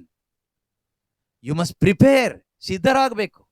ಅದಕ್ಕೆ ಬೇಕಾದ ಸಿದ್ಧತೆಗೆ ದೇವರ ವಾಕ್ಯ ಇದೆ. ನಾವು ಸಿದ್ಧರಾಗೋಣ. ನೀವು ಕೂಡ ಇತರನ್ನ ಸಿದ್ಧಪಡಿಸಿ, ಬೇರೆ ಯಾವುದಕ್ಕಾಗಿಯೂ ಅಲ್ಲ, ಆ ಶಾಶ್ವತವಾದ ಜೀವನಕ್ಕೋಸ್ಕರ, ಆ ನಿತ್ಯ ಜೀವಕ್ಕೋಸ್ಕರ ಕ್ರೈಸ್ತ ವಿಶ್ವಾಸಿಗಳಾದ ನಾವು ಎಲ್ಲರನ್ನೂ ಸಿದ್ಧಪಡಿಸ್ಬೇಕು. ದೇವರ ಇಚ್ಛೆ ಏನು ಗೊತ್ತಾ? ಯಾರೂ ನಾಶ ಆಗಬಾರ್ದು, ಯಾರೂ ಈ ನಿತ್ಯ ಅಗ್ನಿಗೆ ಹೋಗಬಾರ್ದು, ಯಾರೂ ಈ ದಂಡನೆಗೆ ಒಳಗಾಗಬಾರ್ದು, ದಂಡನೆಯ ತೀರ್ಪಿಗೆ ಒಳಗಾಗಬಾರ್ದು, ದೇವರ ಕೋಪಕ್ಕೆ ಒಳಗಾಗಬಾರ್ದು. ಪ್ರತಿಯೊಬ್ಬರು ದೇವರ ಕರುಣೆಗೆ ಒಳಗಾಗಿ, ದೇವರ ಕೃಪೆಗೆ ಒಳಗಾಗಿ ಆ ಸ್ವರ್ಗ ರಾಜ್ಯಕ್ಕೆ ಹೋಗಬೇಕು. ಅಂತ ಒಂದು ಜೀವನ ಜೀವಿಸಲಿಕ್ಕೆ ಬೇಕಾದಂಥ ಕೃಪೆಗಾಗಿ ನಾವು ಪ್ರಾರ್ಥನೆ ಮಾಡೋಣ. ಸಾಧ್ಯವಾಗೋದಾದರೆ ಒಂದೆರಡು ನಿಮಿಷ ನಾವು ನಿಂತ್ಕೊಳ್ಳೋಣ, ಪ್ರಾರ್ಥಿಸಿ. ನೀವು ಕೂಡ ಪ್ರಾರ್ಥಿಸಿ, ನಾವೆಲ್ಲರೂ ಒಟ್ಟಾಗಿ ಪ್ರಾರ್ಥಿಸೋಣ. ಈ ಮಗುವಿಗಾಗಿ ಮತ್ತು ತಂದೆ ತಾಯಂದಿರಿಗಾಗಿ ನಾವು ಪ್ರಾರ್ಥಿಸೋಣ, ಕುಟುಂಬದವರಿಗಾಗಿ ಪ್ರಾರ್ಥಿಸೋಣ. ಈ ಒಂದು ಕಾರ್ಯಕ್ರಮದಲ್ಲಿ ಅವರ ಕುಟುಂಬದ ಈ ಮಗುವಿನ ಒಂದು ಬ್ಯಾಪ್ಟಿಸಮ್ ಸಂಭ್ರಮದಲ್ಲಿ ಅನೇಕರಿಗೆ ದೇವರ ವಾಕ್ಯವನ್ನು ಕೊಡುವ, ಈ ಒಂದು ಆಧ್ಯಾತ್ಮಿಕವಾದ ಭೋಜನವನ್ನು ಕೊಡುವ ಈ ಒಂದು ಮನಸ್ಸು ದೇವರು ಅವರಿಗೆ ಕೊಟ್ಟಿದ್ದಕ್ಕಾಗಿ ಸಹೋದರ ಡೆಲ್ವಿನ್ ಮತ್ತು ಜರಿಟಾಗಾಗಿ ಸ್ತೋತ್ರ ಮಾಡ್ತಾ ಇದ್ದೇವಪ್ಪ. ಪಿತನೇ, ಈ ಮಕ್ಕಳ ಹೃದಯದಲ್ಲಿ ನಿತ್ಯ ಜೀವದ ಆಸಕ್ತಿಯನ್ನು ಉಂಟು ಮಾಡಿದ್ದಕ್ಕಾಗಿ ಸ್ತೋತ್ರ. ದೇವರೇ, ಆ ಮಕ್ಕಳ ಹೃದಯದಲ್ಲಿ ನೀನು ಉಂಟು ಮಾಡಿದ ಅದೇ ಆಸಕ್ತಿ ನೀವು ಅವರಿಗೆ ಕೊಟ್ಟಂತ ಮಗನ ಹೃದಯದಲ್ಲೂ, ಸ್ಯಾಮ್ ಜೂಡ್ ಹೃದಯದಲ್ಲೂ ತುಂಬಿಸಲು ಬೇಕಾದ ಕೃಪೆ ಅವರಲ್ಲಿ ಉಂಟಾಗಲಿ ಅಪ್ಪ. ಈ ಲೋಕದ ವ್ಯಾಮೋಹಗಳಿಗೆ, ಹಣದ ವ್ಯಾಮೋಹಕ್ಕೆ, ಇನ್ನಿತರೆ ಯಾವುದೇ ವ್ಯಾಮೋಹಗಳಿಗೆ, ಆಶಾಪಾಶಗಳಿಗೆ ಅವರು ಬಲಿಯಾಗದ ಹಾಗೆ ಕೇಡಿನಿಂದ ಅವರನ್ನು ಕಾಪಾಡಿರಿ ಎಂದು ಪ್ರಾರ್ಥಿಸ್ತಾ ಇದ್ದೇವಪ್ಪ. ಯಾವ ರೀತಿಯಲ್ಲಿ ಅನ್ನಳು ಸಾಮುವೇಲ್ ಬಾಲಕನನ್ನು ದೇವಾಲಯದಲ್ಲಿ ಕಾಣಿಕೆಯಾಗಿ ದೇವರಿಗೆ ಸಂಪೂರ್ಣವಾಗಿ ಸಮರ್ಪಿಸಿ ಕೊಟ್ಟಳೋ, ಅದೇ ರೀತಿಯಲ್ಲಿ ಈ ಕುಟುಂಬದವರು, ಜರಿಟಾ ಡೆಲ್ವಿನ್, ಈ ಮಗುವನ್ನು ದೇವರ ಸೇವೆಗಾಗಿ, ದೇವರ ರಾಜ್ಯಕ್ಕಾಗಿ, ಕ್ರಿಸ್ತ ಯೇಸುವಿನ ಅನುಯಾಯಿಯಾಗಿ ದೇವರಿಗೆ ಸಮರ್ಪಿಸಿಕೊಟ್ಟು ಬೆಳೆಸಲು ಬೇಕಾದ ಜ್ಞಾನ, ಕೃಪೆ ಆ ಸಹೋದರ ಸಹೋದರಿಯಲ್ಲಿ ತುಂಬಲ್ಪಡಲಿ ಎಂದು ಪ್ರಾರ್ಥಿಸ್ತಾ ಇದ್ದೇವೆ. ಇಲ್ಲಿ ಬಂದಿರುವ ಪ್ರತಿಯೊಂದು ಕುಟುಂಬಗಳಿಗಾಗಿ ಸ್ತೋತ್ರಪ್ಪ. ಕುಟುಂಬಗಳಲ್ಲಿ ನೀವು ಕೊಟ್ಟ ನಮ್ಮ ಎಲ್ಲ ಮಕ್ಕಳಿಗಾಗಿ ಸ್ತೋತ್ರಪ್ಪ. ಈ ಒಂದು ಸಮಯದಲ್ಲಿ ನೀವು ನಮಗೆ ಕೊಟ್ಟ ಎಲ್ಲ ಮಕ್ಕಳನ್ನು ನಾವು ಸ್ಮರಿಸ್ತಾ ಇದ್ದೇವೆ. ದೇವರೇ, ನಮ್ಮ ಕುಟುಂಬಗಳಲ್ಲಿರುವ ಯೌವನಸ್ಥ ಮಕ್ಕಳಿಗಾಗಿ ಪ್ರಾರ್ಥಿಸ್ತಾ ಇದ್ದೇವೆ. ಯೌವನ ಪ್ರಾಯದಲ್ಲಿರುವ ಮಕ್ಕಳು ದೇವರೇ, ಈ ಯೌವನದ ಭಾವೋದ್ರೇಕಗಳಿಗೆ ಒಳಗಾಗಿ ಪಾಪದ ದಾರಿಯಲ್ಲಿ ಹೋಗದೆ, ಲೋಕದ ದಾರಿಯಲ್ಲಿ ಹೋಗದೆ, ಸೈತಾನನ ದಾರಿಯಲ್ಲಿ ಹೋಗದೆ, ದೇವರ ದಾರಿಯಲ್ಲಿ ಆ ಮಕ್ಕಳನ್ನು ಕರೆದುಕೊಂಡು ಬರಲು ಬೇಕಾದ ದೈವ ಜ್ಞಾನವನ್ನು ನಮ್ಮಲ್ಲಿ ತುಂಬಿಸಿರಿ ಅಪ್ಪ. ಆ ಮಕ್ಕಳ ಜೀವನ ಆಶೀರ್ವಾದವಾಗಲಿ ಅಪ್ಪ. ಯಾವ ರೀತಿ ಅಬ್ರಹಾಮನು ಆ ಮಗನಾದ ಇಸಾಕ್ ಮತ್ತು ಯಾಕೋಬನ ಜೀವಿತವನ್ನ ಒಂದು ಆಶೀರ್ವಾದವಾಗುವ ಹಾಗೆ ಬೆಳೆಸಿದರೋ, ಅದೇ ರೀತಿಯಲ್ಲಿ ನೀವು ನಮಗೆ ಕೊಟ್ಟ ಮಕ್ಕಳನ್ನ ದೈವ ಭಯದಲ್ಲಿ, ವಿಶ್ವಾಸದಲ್ಲಿ, ಪರಿಶುದ್ಧತೆಯಲ್ಲಿ, ಪ್ರೀತಿಯಲ್ಲಿ, ದೈವ ಜ್ಞಾನದಲ್ಲಿ, ನೀತಿಯ ಮಾರ್ಗದಲ್ಲಿ ಬೆಳೆಸಲು ಬೇಕಾದ ಜ್ಞಾನ ಎಲ್ಲ ತಂದೆ ತಾಯಿಂದರಲ್ಲಿಯೂ ತುಂಬಲ್ಪಡಲಿ ಅಪ್ಪ.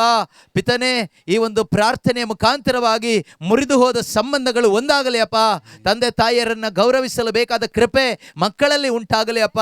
ಕುಟುಂಬ ಜೀವಿತದಲ್ಲಿ ಪರಿಶುದ್ಧತೆಯನ್ನು ಕಾಪಾಡಿಕೊಂಡು ಜೀವಿಸಲು ಬೇಕಾದ ಆತ್ಮನ ಬಲ ಎಲ್ಲ ದಂಪತಿಗಳಲ್ಲಿಯೂ ತುಂಬಲ್ಪಡಲಿ ಅಪ್ಪ. ಎಲ್ಲ ತರಹದ ದುರಾತ್ಮನ ಕಾರ್ಯಗಳು ಲಯವಾಗಿ ಹೋಗಲಿ. ಒಂದೊಂದು ಹೃದಯದಲ್ಲಿಯೂ ಕೂಡ ನಿತ್ಯ ಜೀವಕ್ಕಾಗಿ ತವಕ ಉಂಟಾಗಲಿ ಅಪ್ಪ. ಪವಿತ್ರಾತ್ಮನನ್ನು ಸ್ವೀಕಾರ ಮಾಡಿ ಪವಿತ್ರಾತ್ಮನ ಶಕ್ತಿಯಿಂದ ತುಂಬಿದವರಾಗಿ ಯೇಸುವಿಗಾಗಿ ಜೀವಿಸಲು ಬೇಕಾದ ದಾಹ ಉಂಟಾಗಲಿ ಅಪ್ಪ. ಯೇಸುವೆ, ನಿಮಗೆ ಸಾಕ್ಷಿಯಾಗಿ ಬದುಕಬೇಕು, ನಿಮ್ಮ ಮಹಿಮೆಯನ್ನು ಸಾರಬೇಕು, ನಿಮ್ಮ ಶುಭ ಸಂದೇಶವನ್ನು ಸಾರಬೇಕು ಎಂಬ ದಾಹ ಒಂದೊಂದು ಮಕ್ಕಳಲ್ಲಿಯೂ ಕುಟುಂಬಗಳಲ್ಲಿಯೂ ಬರಲಿ ಸ್ವಾಮಿ. ಹಾಲೆಲೂಯ. ಯೇಸುವೆ, ಸ್ತೋತ್ರ ಸ್ತೋತ್ರ ಸ್ತೋತ್ರ. ಪವಿತ್ರಾತ್ಮನೇ, ಸ್ತೋತ್ರ ಸ್ತೋತ್ರ. ಈ ಒಂದು ಸಮಯಕ್ಕಾಗಿ ಸ್ತೋತ್ರ ಅಪ್ಪ. ಇಷ್ಟು ಜನಕ್ಕೆ ದೇವರ ವಾಕ್ಯವನ್ನು ಸಾರಲು ದೇವರೇ ನೀವೊಂದು ಅರೇಂಜ್ಮೆಂಟ್ ಮಾಡಿಕೊಟ್ಟಿದ್ದಕ್ಕಾಗಿ ಸ್ತೋತ್ರ. ಹಿತಕರವಾದ ವಾತಾವರಣ ಕೊಟ್ಟಿದ್ದಕ್ಕಾಗಿ ಸ್ತೋತ್ರ. ನಮ್ಮೆಲ್ಲರಿಗೂ ಬೇಕಾದ ಕೃಪೆ ಕೊಟ್ಟಿದ್ದಕ್ಕಾಗಿ ಸ್ತೋತ್ರ. ಒಬ್ಬೊಬ್ಬರ ಹೃದಯದಲ್ಲಿ ನಿತ್ಯ ಜೀವದ ವಾಕ್ಯಗಳನ್ನು ನೀವು ಬಿತ್ತನೆ ಮಾಡಿ ಎಚ್ಚರಿಕೆ ಕೊಟ್ಟಿದ್ದಕ್ಕಾಗಿ ಸ್ತೋತ್ರ ಅಪ್ಪ. ನಿಮ್ಮ ಪುನರಾಗಮನದ ನಿರೀಕ್ಷೆಯಲ್ಲಿ ಬದುಕಲು ಬೇಕಾದ ಕೃಪೆ ಕೊಟ್ಟಿದ್ದಕ್ಕಾಗಿ ಸ್ತೋತ್ರ ಅಪ್ಪ. Thank you Lord, thank you Jesus. Hallelujah. ಯೇಸುವೆ, ಸ್ತೋತ್ರ ಸ್ತೋತ್ರ ಸ್ತೋತ್ರ. ಎಲ್ಲರ ಹೃದಯದಲ್ಲೂ ಕ್ರಿಸ್ತನ ಸಮಾಧಾನ ತುಂಬಲ್ಪಡಲಿ. ಯೇಸುವಿನ ಸಮಾಧಾನ ಒಂದೊಂದು ಹೃದಯದಲ್ಲಿ ತುಂಬಲ್ಪಡಲಿ. ಯೇಸು ಕೊಟ್ಟ ರಕ್ಷಣೆ ಪ್ರತಿಯೊಬ್ಬರಲ್ಲಿಯೂ ಸ್ವೀಕಾರವಾಗಲಿ. ಈ ರಕ್ಷಣೆಗೆ ವಿರುದ್ಧವಾಗಿರುವ ಸೈತಾನನ ಕಾರ್ಯಗಳು ಲಯವಾಗಿ ಹೋಗಲಿ. ಹಾಲೆಲೂಯಾ. ಯೇಸುವೆ, ಸ್ತೋತ್ರ ಅಪ್ಪ, ಸ್ತೋತ್ರ ಅಪ್ಪ, ಸ್ತೋತ್ರ ಅಪ್ಪ. ಈ ಊರಿನಲ್ಲಿರುವ ಕ್ರೈಸ್ತ ಸಭೆಗಳು ಯೇಸು ನಾಮದಲ್ಲಿ ಬಲಗೊಳ್ಳಲಿ ಅಪ್ಪ, ಉಜ್ಜೀವನಗೊಳ್ಳಲಿ ಅಪ್ಪ. ಶುಭ ಸಂದೇಶ ಸಾರುವ ಸಭೆಗಳಾಗಲಿ ಅಪ್ಪ, ಶುಭ ಸಂದೇಶ ಸಾರುವ ಕುಟುಂಬಗಳಾಗಲಿ ಅಪ್ಪ. ನಮ್ಮ ಯೌವನಸ್ಥ ಮಕ್ಕಳು ಶುಭ ಸಂದೇಶ ಸಾರುವ ಮಕ್ಕಳಾಗಲಿ ಅಪ್ಪ. ಹಾಲೆಲೂಯಾ. ವಿಶೇಷವಾಗಿ ಸ್ಯಾಮ್ ಜೂಡ್ ಕೂಡ ಯೇಸು ನಾಮದಲ್ಲಿ ಪವಿತ್ರಾತ್ಮ ಭರಿತನಾಗಿ, ಫಲ ಭರಿತನಾಗಿ, ದೈವ ಜ್ಞಾನ ಭರಿತನಾಗಿ ಯೇಸು ಕ್ರಿಸ್ತನ ಮಹಿಮೆಗಾಗಿ ಜೀವಿಸುವಂತೆ ಆಗಲಿ ಅಪ್ಪ. ಹಾಲೆಲೂಯಾ. ಎಲ್ಲ ಕೇಡಿನಿಂದ ಕಾಪಾಡಿರಿ ಎಂದು ಪ್ರಾರ್ಥಿಸ್ತಾ ಇದ್ದೇವೆ ತಂದೆಯೇ. Hallelujah, hallelujah, hallelujah, hallelujah. Thank you Jesus. Praise you Jesus. Hallelujah, hallelujah, hallelujah.